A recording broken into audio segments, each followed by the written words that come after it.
പാലസ്തീന് ഐക്യദാർഢ്യം പ്രകടിപ്പിച്ചുകൊണ്ടുള്ള ഇടതു പാർട്ടികളുടെ ആ ഒരു നിലപാട് നമ്മൾ മുമ്പും കണ്ടിട്ടുണ്ട്. ഏറ്റവും ഒടുവിൽ മധുരയിൽ നടന്ന പാർട്ടി കോൺഗ്രസ്സിൽ ഈ പ്രത്യേക മേലാപ്പ്, ഈ പാലസ്തീനിൽ ഉപയോഗിക്കുന്ന പോലത്തെ ഒരു മേലാപ്പ് ധരിച്ചുകൊണ്ടാണ് പാർട്ടി നേതാക്കളെല്ലാം അന്ന് വേദിയിൽ അണിനിരന്നത്, പോളിറ്റ് ബ്യൂറോ അംഗങ്ങൾ ഉൾപ്പെടെ. ഇപ്പോഴിതാ അവർ ഡൽഹിയിൽ ജന്തർ മന്ദറിൽ ഒരു വലിയ ഐക്യദാർഢ്യ റാലിയും സദസ്സും സംഘടിപ്പിക്കാൻ പോവുകയാണ് പാലസ്തീന് വേണ്ടി. എന്താണ് ഈ ഇടതു പാർട്ടികൾ ഇതിലൂടെ ഉദ്ദേശിക്കുന്നത്? കാരണം പാലസ്തീനിൽ തന്നെ ജനം തെരുവിലിറങ്ങി ഹമാസിനെതിരെ വലിയ രീതിയിൽ പ്രക്ഷോഭം നടത്തുകയാണ്. അപ്പോഴാണ് വാസ്തവത്തിൽ ഇത് പാലസ്തീനെ അല്ല, ഇസ്രയേലിനെ ലക്ഷ്യമിട്ട് ഇസ്രയേലിനെതിരായിട്ട് ഒരു പാലസ്തീൻ ഐക്യദാർഢ്യ സദസ്സ്. ഇത് എന്താണ് ഈ ഇടതു പാർട്ടികൾ ഇതിലൂടെ ഉദ്ദേശിക്കുന്നത്?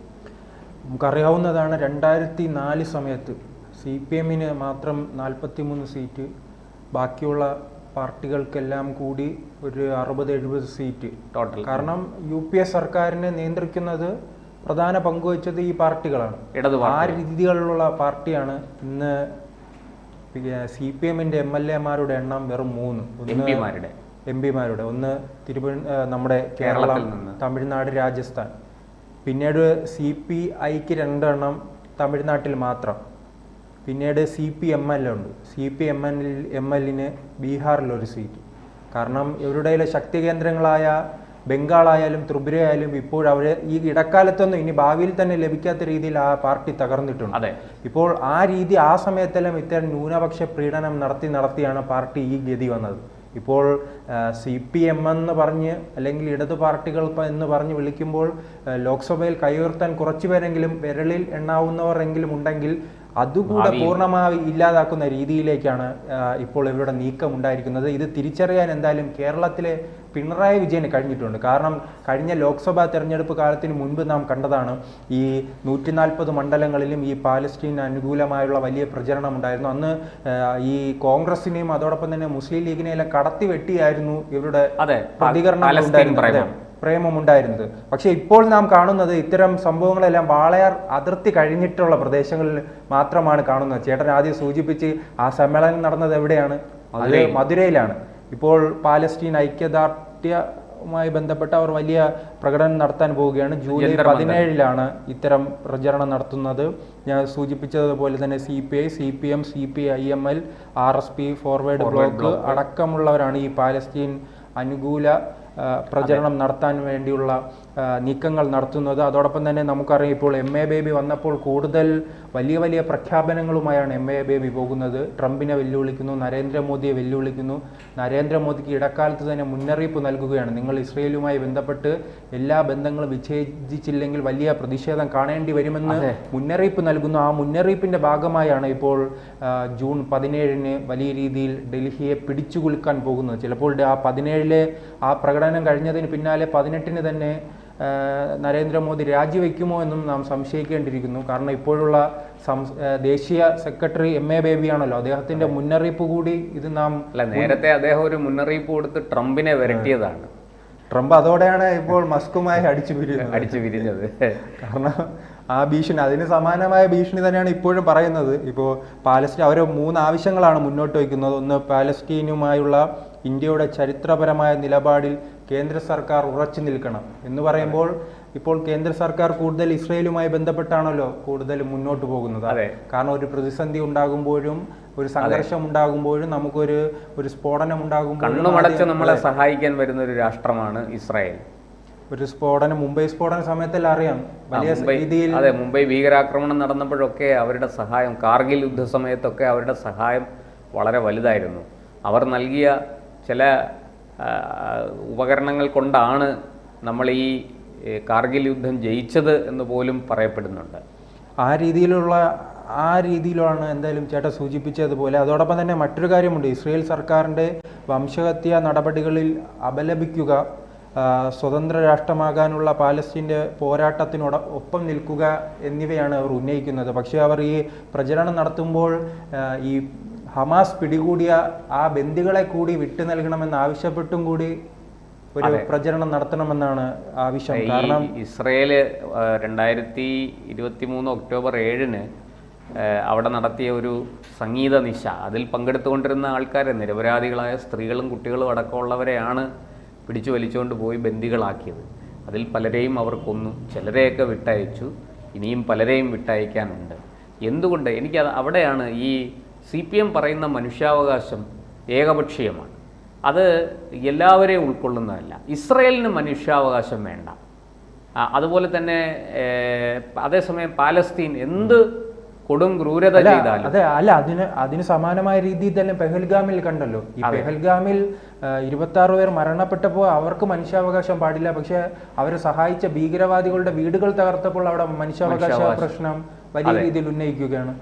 അത് CPM ഈ ഒരു ഇരട്ടത്താപ്പ് കുറേ വർഷങ്ങളായിട്ട് തുടരുകയാണ്. പ്രത്യേകിച്ചും ഈ കേരളത്തിൽ പിണറായി വിജയൻ സംസ്ഥാന സെക്രട്ടറി ആയതിനു ശേഷം 1998 ശേഷം നമ്മളിത് കാണുന്നുണ്ട്. വളരെ ശക്തമായിട്ട് ഈ ഒരു സാധനം. അതിനു മുമ്പ് അവിടെ ഇവിടെയൊക്കെ സമ്മേളനത്തിലൊക്കെ സദാം ഹുസൈൻ്റെയും ലാദൻ്റെയൊക്കെ പടങ്ങളൊക്കെ കണ്ടയക്കാം. പക്ഷേ ഇത്ര നഗ്നമായ ഒരു ഈ പറയുന്ന ഒരു പ്രീണനം ഒക്കെ ആരംഭിച്ചത് ഈ 98 പിണറായി വിജയൻ സംസ്ഥാന സെക്രട്ടറി ആയതിനു ശേഷമാണ്.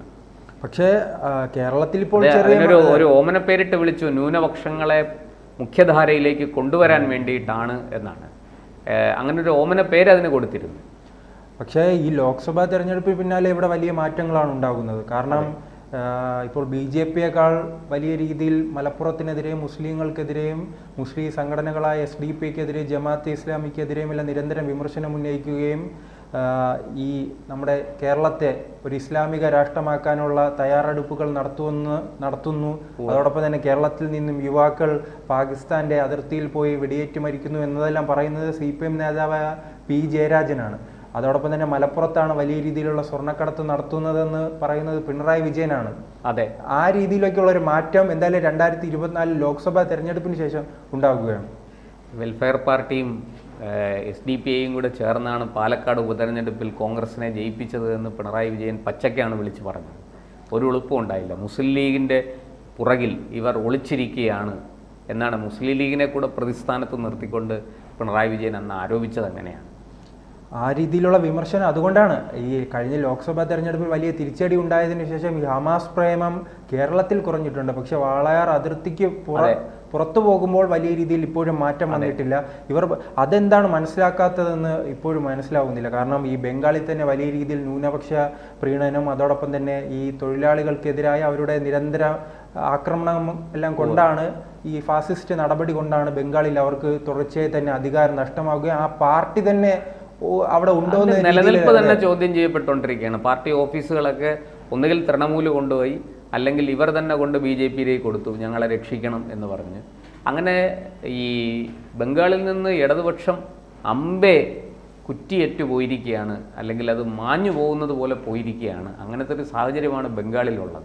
അല്ല, ഈ MLA MP ഇല്ലാത്തൊരു പാർട്ടിക്ക് എന്തിനാണ് ഓഫീസുകൾ? അതെ, കാരണം അത് അതിനേക്കാൾ വാടകയ്ക്ക് കൊടുത്തിരുന്നെങ്കിൽ അവിടുത്തെ പാർട്ടിക്കാർക്ക് രീതിയിലേക്ക് പൈസയെങ്കിലും കിട്ടുന്ന രീതിയിലേക്ക് മാറുന്നത്. അതാണ് അവരെ കുറ്റം പറഞ്ഞിട്ട് കാര്യമില്ല. തുടർച്ചയായി തന്നെ 2 തെരഞ്ഞെടുപ്പുകളിൽ 2019 അല്ലേ, 2024 എനിക്ക് തോന്നുന്നു നമ്മുടെ അരുവിക്കര ഉപതെരഞ്ഞെടുപ്പ് നടക്കുന്ന കാലത്താണ് K. സുരേന്ദ്രൻ പ്രസംഗിക്കുമ്പോൾ പറഞ്ഞൊരു വാക്യം. ഞാൻ ഇങ്ങോട്ട് വരുമ്പോൾ വഴിയിൽ ചായ കുടിക്കാൻ ഇറങ്ങി. അപ്പോൾ ഹോട്ടലിൽ ഈ ചായയും ബറോട്ടയും കറിയും ഒക്കെ കൊണ്ടുവച്ചത് ഒരു ബംഗാളി പയ്യനാണ്. അപ്പോൾ ഞാൻ അവനോട് ചോദിച്ചു, നീ ആരാണ് എന്താണെന്നൊക്കെ ചോദിച്ചപ്പോൾ പറഞ്ഞു, ഞാൻ ബംഗാളിൽ CPMൻ്റെ ബ്രാഞ്ച് സെക്രട്ടറിയാണെന്ന് പറഞ്ഞു. അപ്പോൾ അത്ഭുതപ്പെട്ടു, നീ ബ്രാഞ്ച് സെക്രട്ടറി?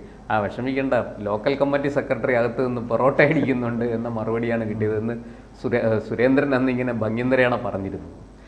അല്ലെ, ഈ ഘട്ടത്തിലെങ്കിലും അവർ തിരിച്ചറിഞ്ഞില്ലെങ്കിൽ, അനാവശ്യമായ അല്ലേ ഒരു ദേശസ്നേഹം എന്നതുണ്ട് രാജ്യത്തുണ്ട് എന്ന് തിരിച്ചറിഞ്ഞില്ലെങ്കിൽ അത് വലിയ രീതിയിൽ തന്നെ പാർട്ടിയുടെ നിലനിൽപ്പിനെ വലിയ രീതിയിൽ തന്നെ പാർട്ടിയെ ബാധിക്കും. കാരണം കേരളം ഉൾപ്പെടെയുള്ള ബംഗാളിലായാലും ത്രിപുരയിലായാലും രാജസ്ഥാനിലായാലും പാർട്ടിയെ വളർത്തിയത് ഭൂരിപക്ഷ സമുദായമാണ്. അവരെ നിരന്തരം അവഗണിച്ചാൽ കുറച്ചുനാൾ അവർ സഹിക്കും. പിന്നീട് എന്താണോ ബംഗാളിൽ സംഭവിച്ചത് അത് തന്നെ സംഭവിക്കും. അതിൻ്റെ എല്ലാം തുടക്കമാണ് കണ്ണൂരിലും ആലപ്പുഴയിലും പാർട്ടി കാണുന്നത്.